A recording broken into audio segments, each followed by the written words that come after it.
Telling my story means advocacy and bringing awareness. I think for a long time I didn't feel able to tell my story, and I feel that other people go through that. And we can't do what we don't know, right? You can't be better if you don't know better. So telling my story means giving the next person a chance to tell theirs. The way that I tell my story has changed dramatically over the years. I think now it's become more of a success story. You know, I did this, but this is what I did now. This is what I did next. I am surrounded by people whose lives have never been touched by incarceration or drug abuse. And I've said this before and I'll say it again, you know, most people, when they think of a heroin addict, it's that old homeless guy under the bridge, not your lash artist or your secretary or your doctor, you know. So by changing the way I tell my story, I hope to change the stigma that's attached to that. The most valuable lesson I've learned from sharing my story is not hiding, right? So I think for a long time I lived a double life, right? As long as what you see in the light is super shiny, then what's done in the dark is not noticeable. And so bringing that together and just finally being honest, not just with others, but with myself. I lied to myself for the best of them. So by learning how to share my story and the lessons that has taught me, which is, you know, you gain a new perspective. You tell your story to this person and they give you this take on it, but you tell your story to this person and they give you a different take on it. You learn more about yourself, and when you learn more about yourself, your story changes. Telling my story has affected my relationships in a very positive way. I don't have to keep up with the lies. You know, what did I tell this person? And did I tell them I was doing this? And why did I say I needed that $20? My relationships have strengthened, for sure. And it gives you a certain power in those relationships, right? So now I've owned my story. So no matter what I tell you and whatever you think of it, it's still my story. So it's no longer a lot of that people pleasing and, oh, I can't say this and I can't say that because I don't want them to think this of me. I don't give a damn what you think of me. It's mine, it's not yours. But in that, it causes relationships to grow so much more organically and honest, and the foundation is laid to just build upon, no matter how that story turns out. When people ask me why I went to prison, I tell them everything, right?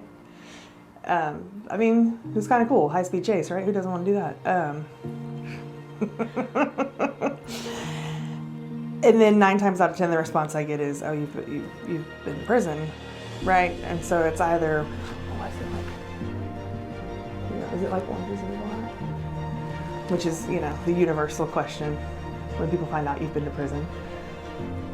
There's not an aspect of my life that brought me to prison that I won't share. What Truth Be Told did for me was give me the tools to share all of it. The trauma and the things that led me to make the choices that I made, which before it was just, this is what I did, this is why I'm here. Truth Be Told made me dig deeper and understand why I made those choices. You know, that could have been why. You know, that kind of aha moment. I got into Truth Be Told. I had been in prison a little over a year, I guess. And prison is, it's not the safest place to share your secrets, right? Everybody's got secrets.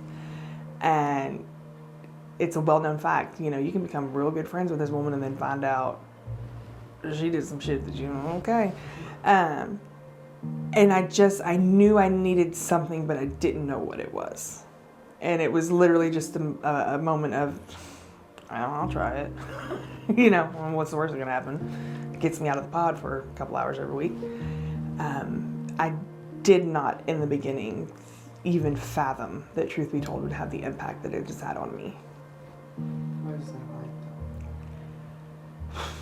It's emotional and it's a roller coaster, but a good one. in the rooms of Truth Be Told is the first place that I dug deep and bared my soul to women that I had no clue who they were. And that's when I understood that it doesn't matter. It doesn't matter. You have to do what's best for you and stop concerning yourself with whatever's going on around you. And so in the rooms of Truth Be Told, the outside world stops. The drama in the pod, the nasty stuff they're serving for lunch, wondering what you're gonna make, get on your commissary run, all of that stops. And in that moment, you are surrounded by women who are trying to do the same thing that you are doing. Just figure out why you got here and how you got here and how to keep you from coming back here again. So my Truth Be Told class started pretty big and shrunk down to about 4 people and the facilitators. There's a lot of time to talk between 4 women in a room with nobody else. In an hour, you get real up close and personal. And in a place like prison, once again, where it's not easy to share secrets, you are trusting these women that are sitting in this room to not go back to their pod and go, oh, you know what this girl did? And so in a place where blind trust and blind faith don't bode well, Truth Be Told makes it possible. And I think you learn, if you can do that in prison, you can do that with anybody. It was terrifying, and then it became one of the most profound moments of my life. Do it. No questions asked. Sign up, take the class, put the work in. Put the work in, because nothing bad can come of it. Nothing bad can come of it, but you can gain the entire world from it. Your freedom in a place where you're not free. You can gain that sitting in that classroom.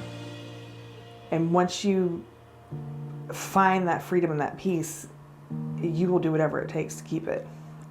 As a family member of a person, a woman incarcerated, my family didn't understand, right? They came to visitation every other weekend and we chit-chatted and, it was fine.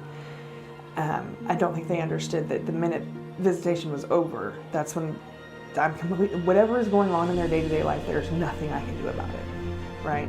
I can only control what's going to happen to me and what I'm doing.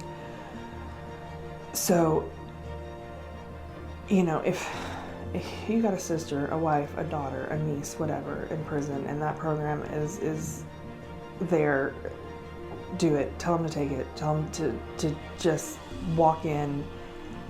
You don't have to do much, just do what they tell you.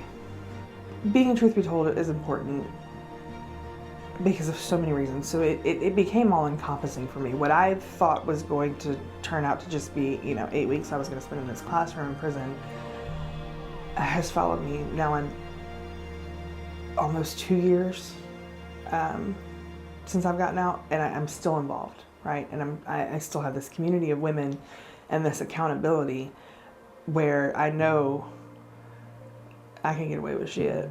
They'll call me on it. And that's what I needed, right? But the first time I walked into that classroom, you could have never told me that 2 years later I'd be sitting right here doing this. And it is because of the tools that I learned in that classroom. It is because of the relationships I formed with those women. Sitting in prison, you can become very selfish and self-involved, right? It's all about protecting you and yours. So when you're able to be in an environment that fosters, okay, let's stop worrying about self, let's worry about everybody else. Even if that means just sitting there and listening. Now I'm taking the time out of my day to listen to whatever you need to say. It puts you outside of yourself for a little while, right? And that's not something that happens very often behind those gates. You don't feel like you're in prison sitting in that classroom. I'm just sitting in a room full of women who all decided to wear the same thing today. It is absolutely necessary and vital to my success, and it is life-changing for anybody who hasn't done it.